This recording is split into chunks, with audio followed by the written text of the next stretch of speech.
Hey everybody, it's Natalie Alicia Gold here with one of my near and dear friends, Emily Scott. Hey Emily. Hi, Natalie. How are you, hon? I'm doing great and I love that you're one of my true friends and your name is Emily, which is my sister's name, one of my sisters, and her I grew up together. So when I say hey Emily, it's like second nature to Oh, me. I love that. I am.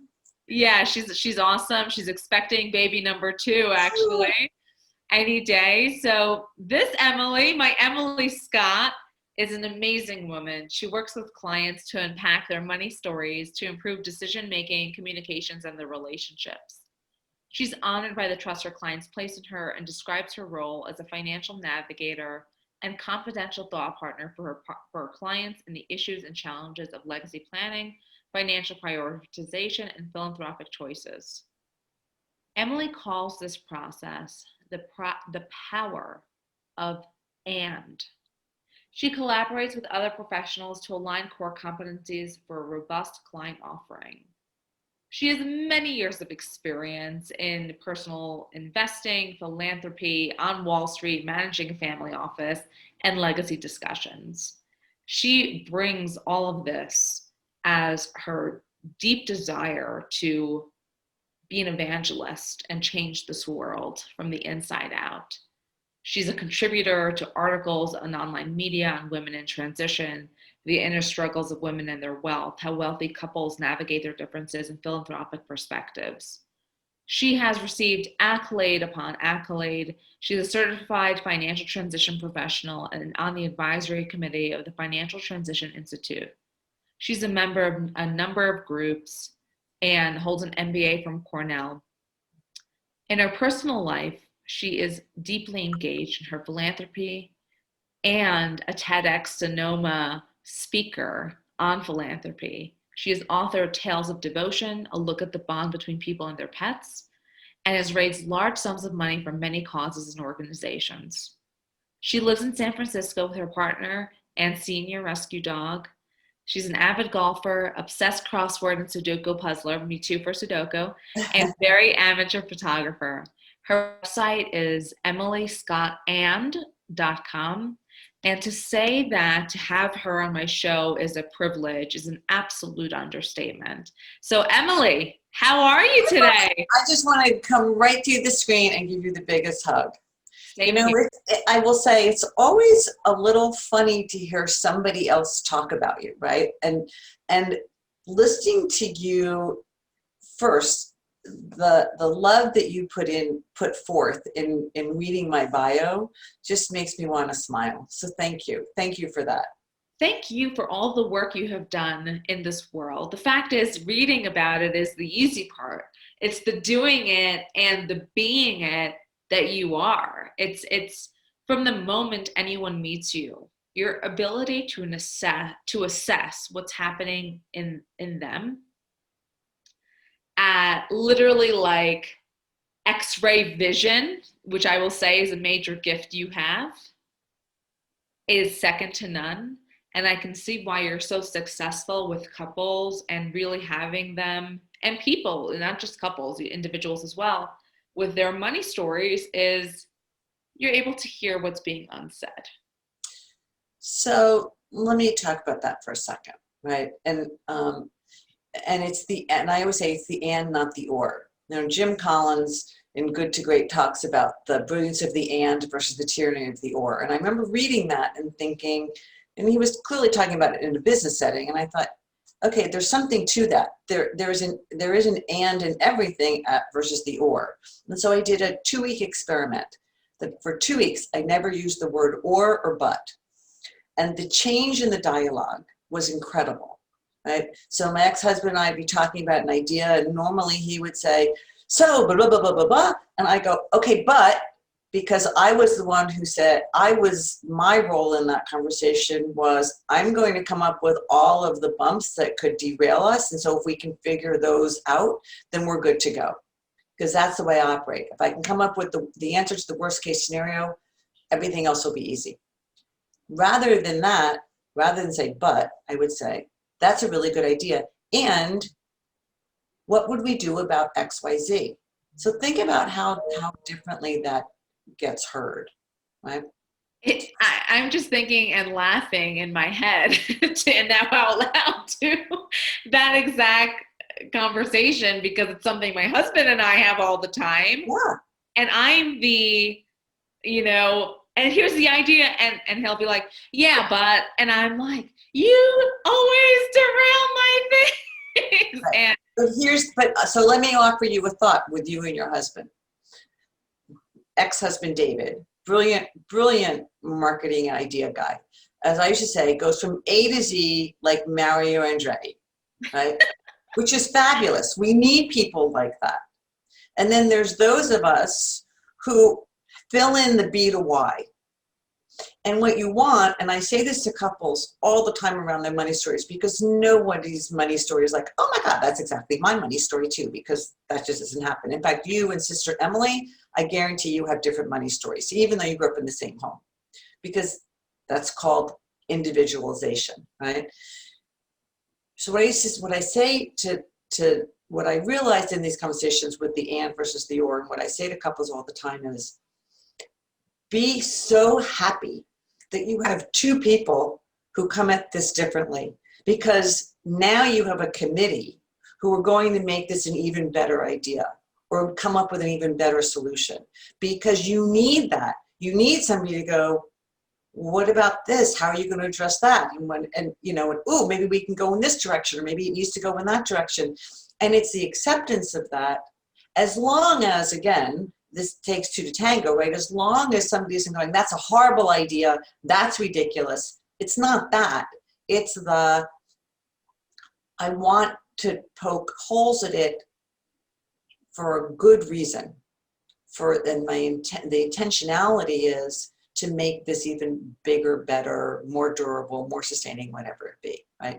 So let me backtrack from there for a sec. But it's so interesting because it's like this and or thing I just find fascinating, and St. Jim Collins for that one. So the talking to people, this is something that I learned about myself much later in life. And it was one of the very few things that I finally went, oh, that's who I am. My entire life, I have been for the underdog. I was the little kid in nursery school who, if there was another little kid in the corner by themselves, I'd go and sit with them because I didn't want them to feel like nobody loved them. Like, I'm the one who brought home stray dogs and cats. Like, I'm that person, right? So I think where this converts to as you get older is the fundamental belief that people matter, that people want to be seen, and people want to be heard. And so the work that I do, because now I talk to people about their feelings around money, which we are never trained to do, right? In fact, we're told to not talk about money. There's study after study that says that parents would rather talk to their children about sex than money. I mean, that's crazy. I do laugh and say my mother never wanted to talk about sex, so figure that one out. But my parents never talked about either with me, so. I mean, but oh my God, we digress. So so coming at this with this fundamental belief that not only do people want to be seen and be heard, but I want to see them and I want to hear them, I think that's the change. And what I say to people often is, you don't need to do what I do. You don't need to be a therapist to do what I do. You just need to really have this fundamental belief that people matter and people want to be seen and be heard. And if you can lead with that, your questions are different. How you listen is different.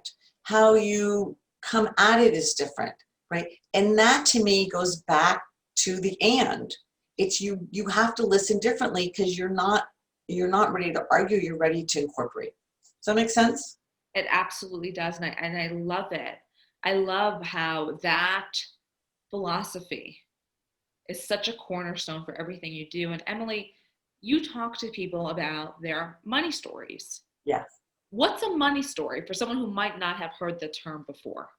I will tell you. By the way, I have to say, even after 15,000 Zoom calls, I still forget to look at the camera. So right now, this gaze, I'm looking at you on my screen, and you look fabulous, by the way, on my screen. So just as an FYI, so to all of your viewers, I'm sorry. Now I'm looking at you, which just seems so weird because I don't have your face there. So what is your money story? Your money story is how you feel about money and how that manifests in your life, how you make decisions, how you communicate, what your relationships are like personally and professionally. It was not taught like a story. It was not read to you. Was implicit and explicit messages from even before kindergarten, I would say. It is, how did your parents deal with money? Did they ever talk about money? Did your mother or your father, are they the ones who brought home the money? Are they the ones who ran the household books? What was your next door neighbor? What was your friend? What was the grocery store person? What was your teacher? All the influences that happened in your own life that, again, aren't necessarily explained. In fact, more often than not, they weren't explained at all. So here you are, a little kid, and you may or may not have grown up with money, and somebody, your best friend, would have had either a similar or a different, and so, but you're not talking about it. You know, one of my best friends clearly didn't live in the same kind of environment that I did. We never talked about it. You know, but going to her house for a play date and going to my house for a play date were two very different experiences. Yes, we were friends. Yes, we played the same games. The environment in which we did this was different. We never had that conversation. So I don't know how she felt about coming to my house. I don't know. She certainly doesn't know how I felt, right? Now, take that inner world and your own little bubble world and throw the media on top of it and throw all the external influences on top of it. You know, so Natalie, you and I talk a lot about a money story versus a wealth philosophy, right? Money at the core is a tool, right? It buys goods and services, and it's a tool.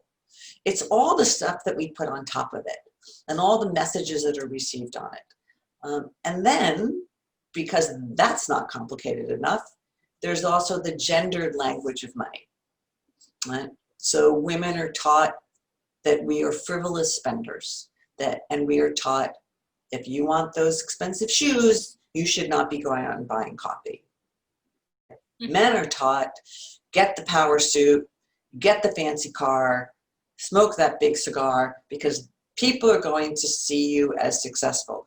Do you think that men are told, hey, you want to buy that cigar, you shouldn't be buying coffee? No. Of course not. And Right. Are they told that, you know, if you want that Rolex, how hard you have to work to get it? That's right. That's right. You know, but if we want to buy that Chanel bag, what are you going to give up? And you know what's funny is that from my Upper East Side Manhattan days, the Chanel bag was what I considered a rite of entry to a certain echelon of other women, and even in different organizations. I mean, you were looked from up to down. What are you wearing? What's your bag? What shoes are you wearing? Right? Right or wrong. I mean, that's just, and for someone who comes from an immigrant family who really had to work her way up, I had to kind of learn about that on the fly. Right. Well, and so here's how this stuff manifests. Let's use that example. It's a spectacular example, because I was also, you know, working on Wall Street. I was in New York. So this is an example of how your money story impacts your decision making. So my father was an immigrant. My mother was first generation. My mother was a Depression era baby. They had no money. My mother became a shopping addict to compensate for when she couldn't be, right? My parents got divorced when I was young, and it was a big deal. My father left my mother for another woman very publicly. That was not done in the 60s. Women did not have access to their own money. So when my mother was no longer Mrs., her credit card was taken away. Yeah. And as a lawyer, you'll love this. They didn't have to have separate representation. They had one lawyer, and that lawyer was my father's best friend. So how good do you think my mother had it in that divorce, right? Yeah. And we can also thank RBG, who was the reason we can now, as women, have our own credit cards. That's right. That's right. Listen, Handmaid's Tale, what's the first thing they do to bring women down? They take away their money, right? So I'm getting chills. I know, right? So my parents I was 6. I have one memory of my parents fighting, and that was my father yelling at my mother over her spending. So somewhere in my psyche, and I only came out after I did my own work around my money story, somewhere in my psyche, the message to me was, if you want someone to love you and if you want somebody to not leave you, you don't spend money. You were careful, you were frugal, you do not spend money. Or else there's going to be a fight and you're going to get left. And then when my mother married my stepfather, who was God's gift to mankind, I adored my stepfather. When they had a fight about money, because not like my mother stopped spending, I went into a complete anxiety and panic mode. I begged my stepfather to not leave. And he'd be like, what are you talking about? We're fighting. I'm like, no, you're going to leave. Don't leave. Like, I had no idea that was inside of me. So fast forward to me being in my 20s and working on Wall Street, when all my friends were saving up to buy Chanel bags and were just going to buy them, I went to the guys on the street selling the copies of Chanel bags because I wanted to fit in. I wanted to look like others, but there was no way on God's green earth that I was going to spend that kind of money, because that's not what you do. Because then you're going to get left and somebody's not going to love you. So I used to laugh. I used to say I go shopping with my mother and she went to fall fashion preview and I went to clearance. Like, that was trained. That wasn't trained. Somewhere inside of me, that's how I took that message and manifested it. Emily, I'm literally tearing up because that story, I mean, literally, I went and bought a fake Chanel bag so that I could fit in. And thank God, over the years, got the real Chanel bag. But interestingly, I only wore the real Chanel bag, which was a gift to me from a previous relationship. Now, I bought, because at that point I was making enough money to be able to do it comfortably. And I then went out and bought real Chanel, real Gucci for my mom, my sisters, my grandmother. And, I'm even thinking, as you're saying this, of like, how deranged was I in my mind to basically want to buy love in that way? And So it's very powerful. if you and I did your money story, it would show up somewhere, Yeah. right? And I think we need to do it. And I got it. It is fascinating to me. Every time I work with somebody, and in no matter what setting, and we're like, okay, let's do the money story. Even professionally, you and I belong to a similar professional organization, and I did a thing on Zoom for 50 people. What is your money story? And I went, well, this is never going to work. This is personal work. This is complete vulnerability up the wazoo. And by the way, I believe vulnerability is a strength. So I am like, the more I can make people vulnerable, the more I want to give them the. I'm with you. I'm a Brene Brown fan too. I love it. I'm a firm believer in it. And I have no problem telling my story at all. I always laugh. Somebody says, do you mind if I ask you something? And I usually say, listen, the only thing I think not on Google about me are my gynecological records. And if you want them, I'm happy to give them to you. So, it's all out there anyway. So I might as well own it. But I have said in these things, the way that these things that hit us, that they're not, we don't think about them and how they manifest. When I have people do these worksheets of the past and then what's happening in the present, what comes out over and over and over again, Natalie, is, oh my God, now I know where that came from. Or, oh my God, I never told anybody this before. Right? And suddenly you start seeing how money affected other relationships around you. And this isn't the piece of me that I like, right? This is not how I want to be going forward. This is holding me back from whatever. This is creating a fight with my husband. This is creating dissension with my partner. I'm working with 2 law partners now. They came to me because they said, we are not we constantly fight about how are we going to invest in our business.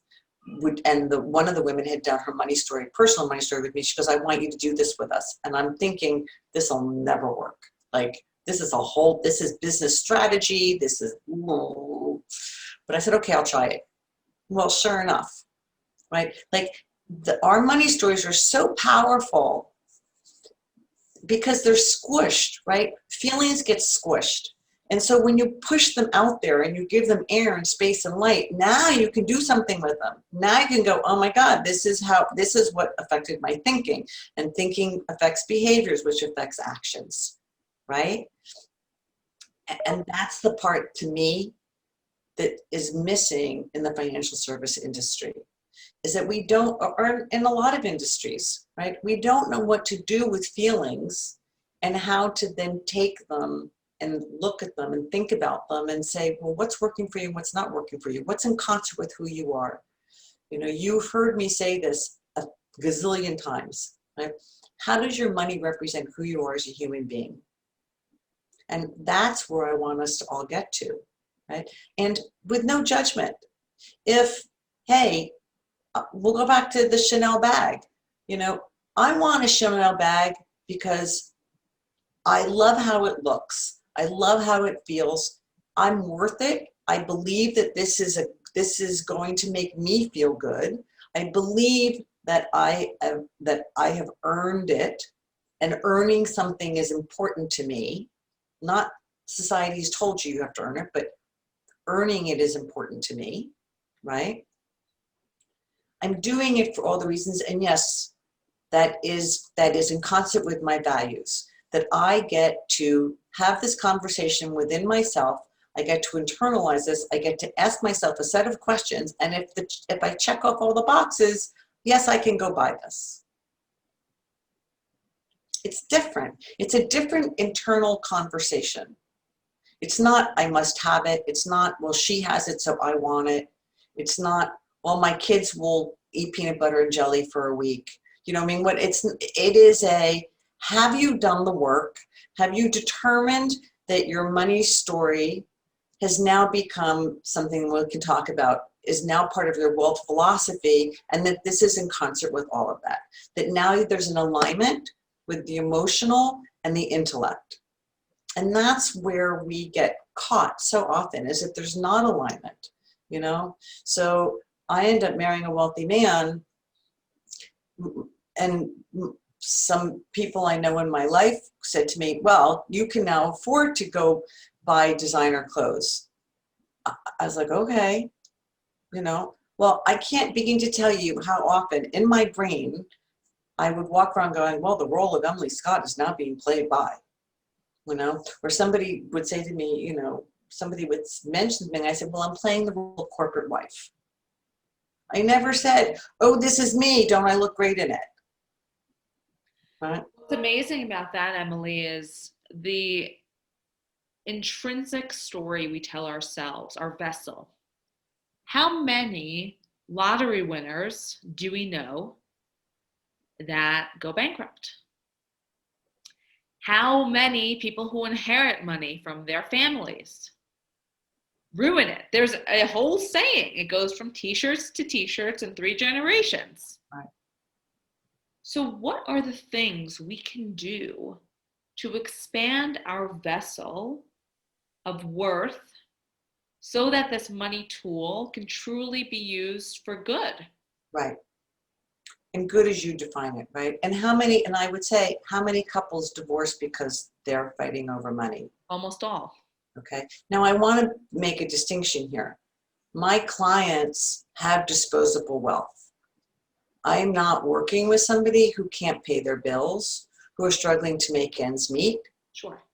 Very different conversation, right? And this notion of, well, if you just work harder, like, that is ridiculous. Right. Like, there's 24 hours in a day and there's 7 days a week. And I know people who work almost 24/7 who are trying to make ends meet more than anybody else I know. And there's a lot of people I know who are far more successful, that if they had to work 24, financially successful, if they had to work 24/7, they would be even worse off.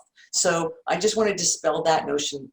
Absolutely. Yeah. So we'll focus on just the population that I know that can afford As I say, if you can afford to go out to dinner, you have disposable wealth. I think, Natalie, at the end of the day, it is taking the time to be mindful and thoughtful about what does money really mean to you, what's your past with money, what's your present, and what do you want your future to be. And I giggle, sorta, that here I live in California where we're mindful and thoughtful about supposedly about almost everything in our lives, but not when it comes to money. And by the way, as you know from your work, not when it comes to death and dying. We don't have a big conversation around what does that actually look like. And you and I have talked about this. You know, the clients that I've worked with around their feelings around their estate plan change their lives dramatically after that conversation. When you hone in on why is this important to you, right? So one of the things I ask is, you know, what is important to you about money? And you'll say whatever you say. I go, okay, so why is that important? You'll say whatever you say. Okay, why is that important? Right? It's peeling through all of that, and it's asking questions in a different way. Because again, we're talking about deep listening here, and we're talking about, you know, someone's talking to you about their money and their eyebrow raises on a word. You're like, okay, what was that? Well, something just happened, right? And it's the unpeeling of it to finally start revealing what's really happening. And these worksheets that I do around your money story, just, it's rich with content because somebody's finally telling their story with that money lens that hasn't happened. Does that make sense? It does. So I think that once you go through that, you start going, well, that's not important to me, or I don't want to repeat that behavior, or that's why I do what I do. You know, and so now you're starting to understand there's an intentionality around things. You know, one of the things that I say to couples who bring me in who are fighting about money, and I just worked with a young couple who they're buying their first home. They both are as successful as they can be as lawyers, and want to buy their own home, and they are disagreeing on the amount. And you know, the husband's like, but I've done all the data, right? Like I figured this out. We can afford this. We can do this. We can do this. And I was like, it's not about can you afford it. There's something else that's going on, right? For the female, there's something else that's happened in her life that's going on that's preventing her from this. Then when you start talking about data does not drive feelings into a different zone. In fact, I would say if I'm struggling with something and you're going to throw data at me, my feelings go, oh, I'm going to create my own set of data because I now have to fight you. I have to prove this. Now you're in a defensive mode. And like they say about anything, you know, when they're telling you about how to present yourself, facts tell, stories sell. And the story is what gets us to actually our internal story, do something or not. That's right. And so the question is to learn what that story is and how it's helping or hurting where you want to be, right? And the reasons beyond it. And then you go forward from that. You know, I think that, and so much other stuff comes into it, you know, so I've had bag lady syndrome my whole life, you know, the fear of being old and homeless. No matter, I could be worth billions of dollars and I could still say to you, yes, but you know, anything could happen, right? And people say to me, well, it's highly improbable. So let me just tell you, the other factor for me is I am the survivor of sexual violence, and things that happened to me happened in places that you would go, that's impossible. How did that happen? Well, it did happen. So when you have things happen to you that suddenly you can distinguish between improbable versus impossible, when somebody says, well, it's highly unlikely, you can be, I've heard that before, and let me tell you what happened. And I say often that when we have these conversations, when people have trauma, it doesn't have to be sexual, any kind of trauma. If you've had that and you remember it, you go, that can happen. You know, for many people who haven't paid attention to this, there's a sliver of space between improbable versus impossible. When you've had something to prove to you that it could happen anyway, it's a chasm between impossible and improbable, right? And so you can go, oh no, there's this wide gulf of things that can happen. So I had to get to a place of saying, what is going to take you from that place of fear and panic? Now let's incorporate your intellect, let's incorporate your values, and let's be mindful and thoughtful and get you to a place where your bag lady is not the chairman of your committee. She's a voice on the committee to make sure that you're not going to get yourself in harm's way, but you can do what you need to do to protect yourself without going completely on the other end and locking yourself in an ivory tower and becoming claustrophobic and agoraphobic and afraid to go see the world and blah, blah, blah, blah. Does that make sense? It does. And everyone needs to be doing this work. It's just fascinating. You know, I mean, honestly, it's just, and I mean, until our culture stops using money as a tool, it's going to be in our lives. So you might as well figure out how to use it in a way that makes sense for you. And I think that this is the other thing. There's no judgment here, right? That there's a question of how does it work for you? If, you know, when I go back to you want to spend X amount of money on clothes, go for it. If you can afford it, then fine. I just want you to do it with intentionality.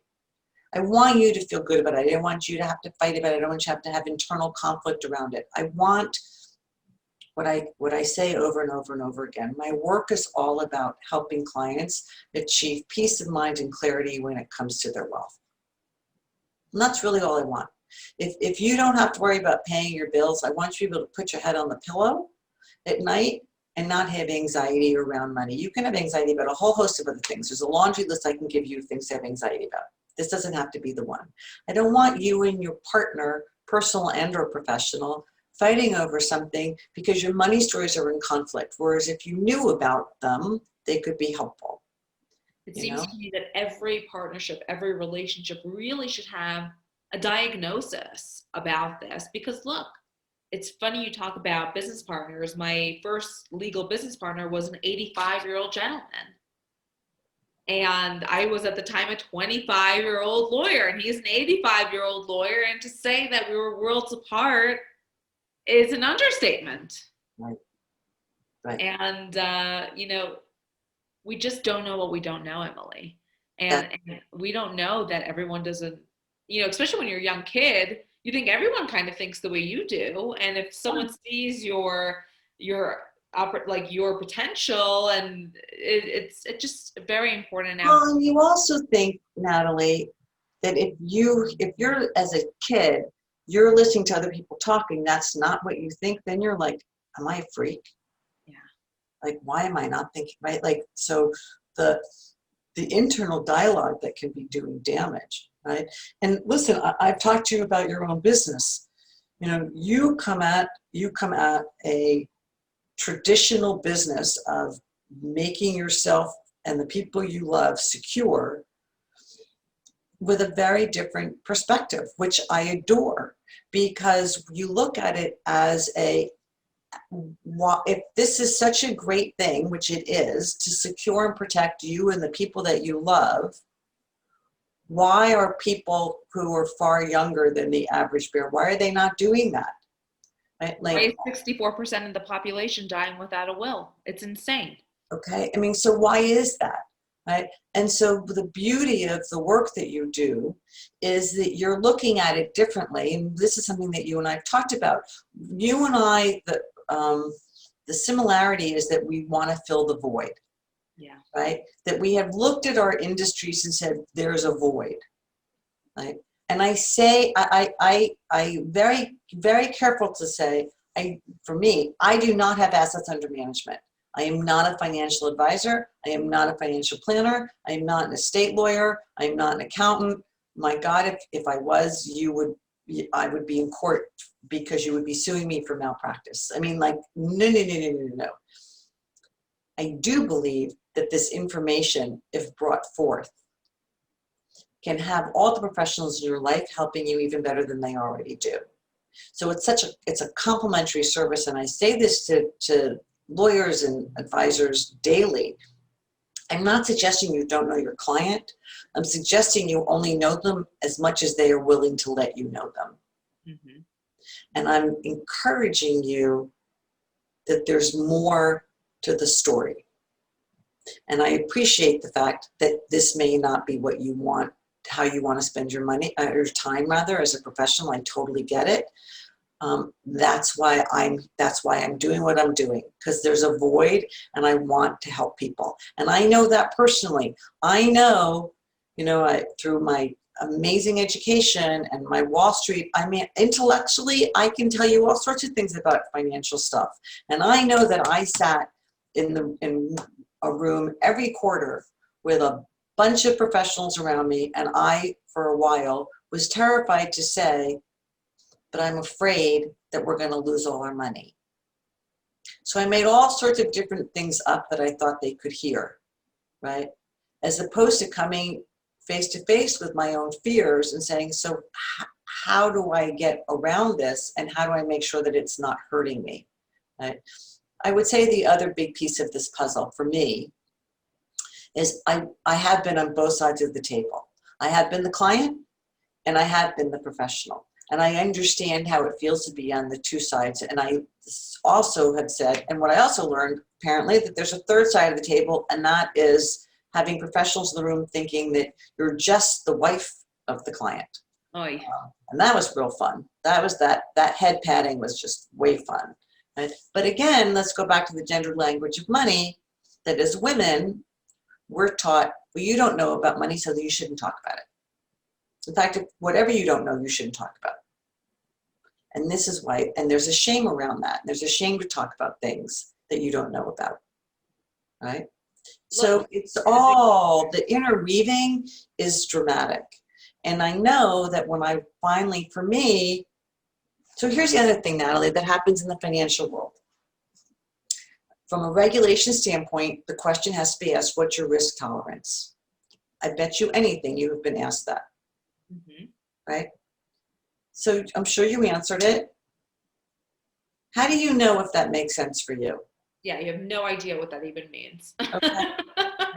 And by the way, for which account? For my retirement account or for my spending account? Two, right? So by having these conversations with my financial manager, to say, so here's how I feel about money, here's my fears, here's not my fears, here's how it may or may not manifest.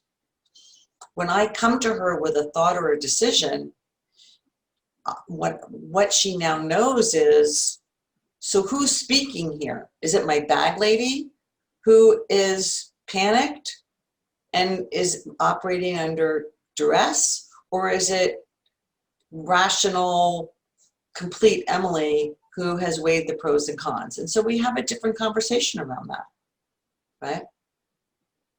Emily, it's profound because, when you're able to have the people who are working for you and with you understand the different sides of us, which there are, right? I mean, we wouldn't be in the money world as professionals in the money world if we didn't have a very big reason to be here.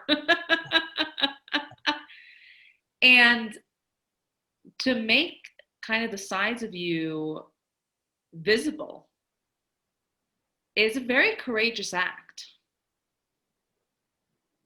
And you bring such courage really to what you do. And I want people who are listening to take away that this is not easy.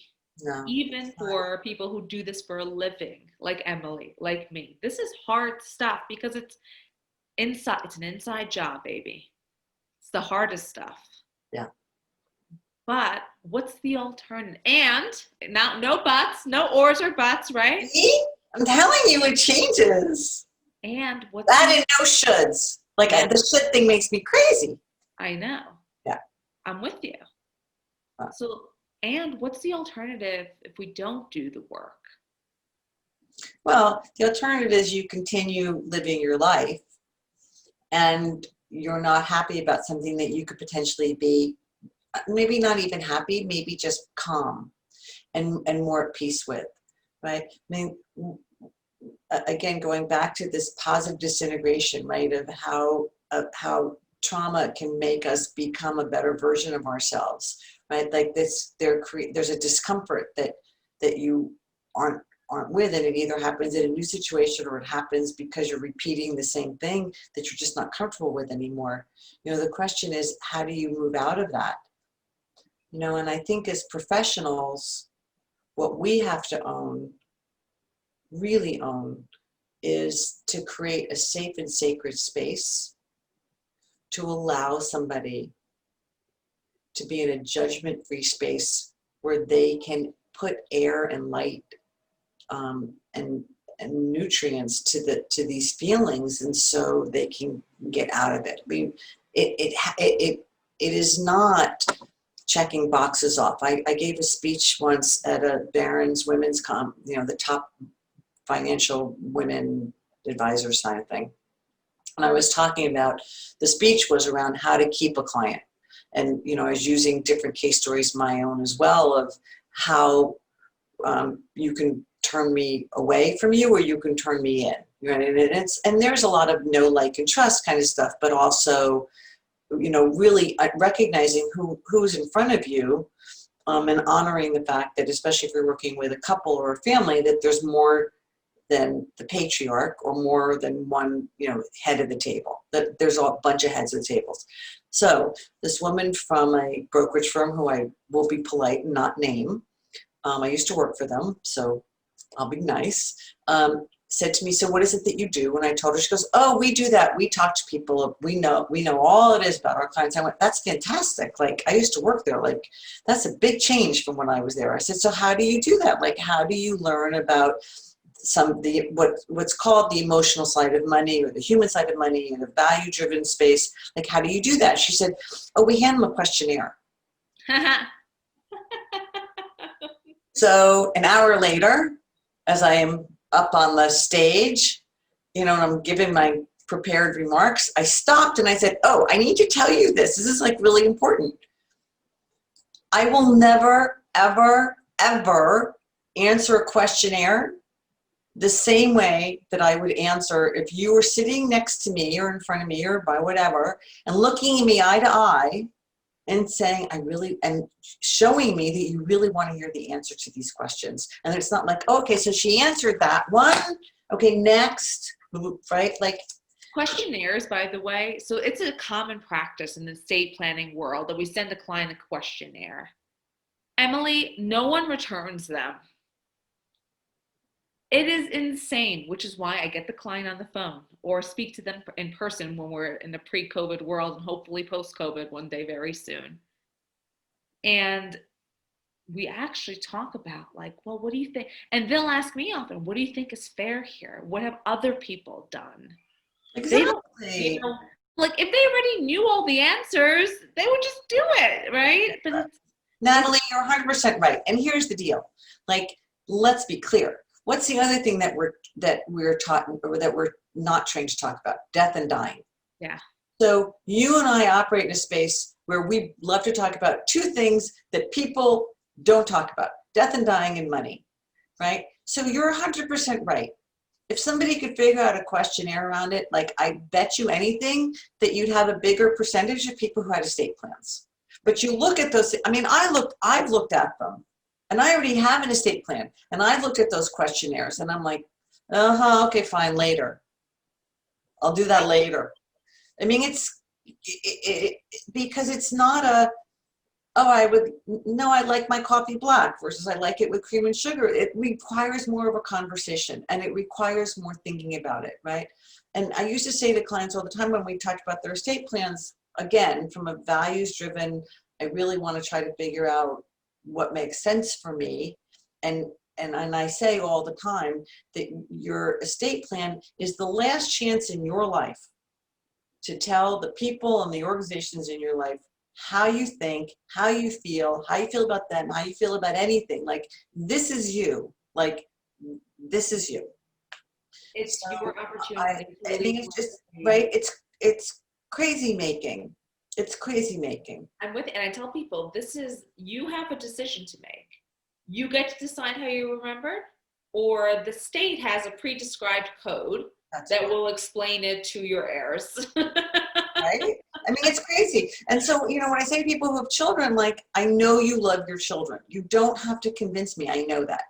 So can we talk about how you really, you know, like how you think about them? Do you like them? Do you think that they'll be able to be self-sufficient, that they will be able to have some sense of this? And, you know, my favorite is a woman I was playing golf with, you know, asked me what I did. And I told her, she goes, oh yeah, you know, I'm good. I'm good on all that. I have my, you know, I have this, I have that, blah, blah, blah. And I have my estate plan. I've got 2 daughters, 50-50, easy peasy. And I said, that's great. I love that. I said, she goes, yeah, she said, and my older daughter is the executor of the will. And I said, great. How does she and her younger sister get along? She said, yeah. I said, do they have the similar feelings about how to live their lives?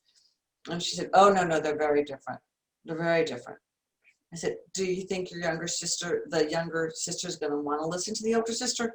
Oh God, no. They're like, you know, they're black and white. And I said, so do you want them to have a relationship after you die? She's like, what do you mean? I said, well, let me tell you what you've just told me.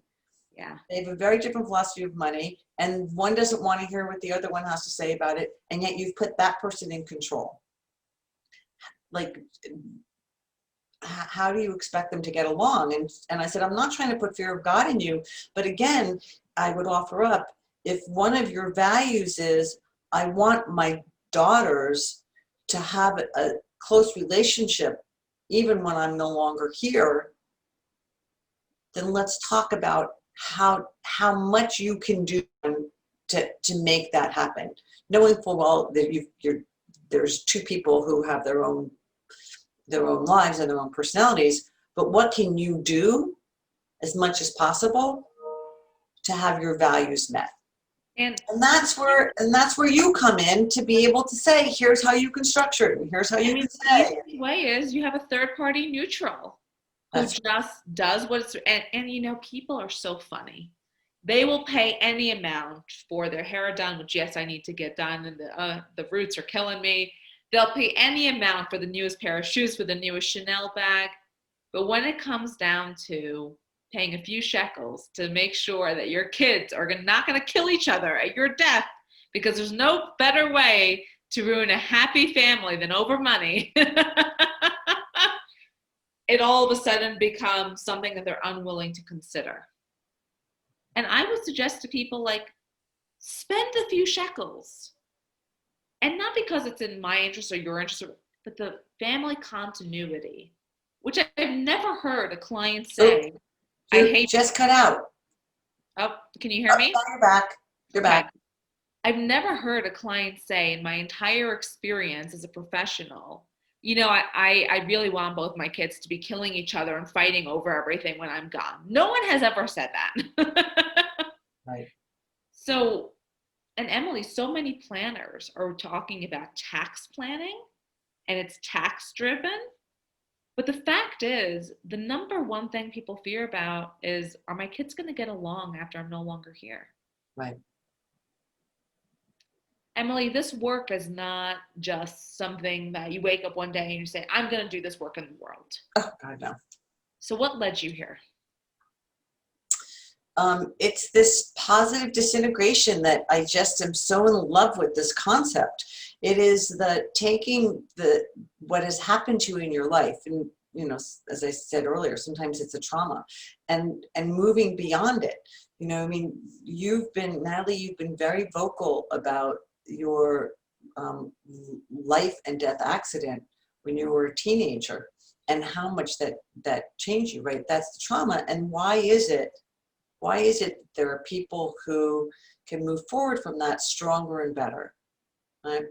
And I will say, I have been, one of the things that I feel very fortunate about, one is, let's call it, I'm a white privileged female living in this country. So that alone propelled me in ways that we'll never be able to fully appreciate, in my opinion.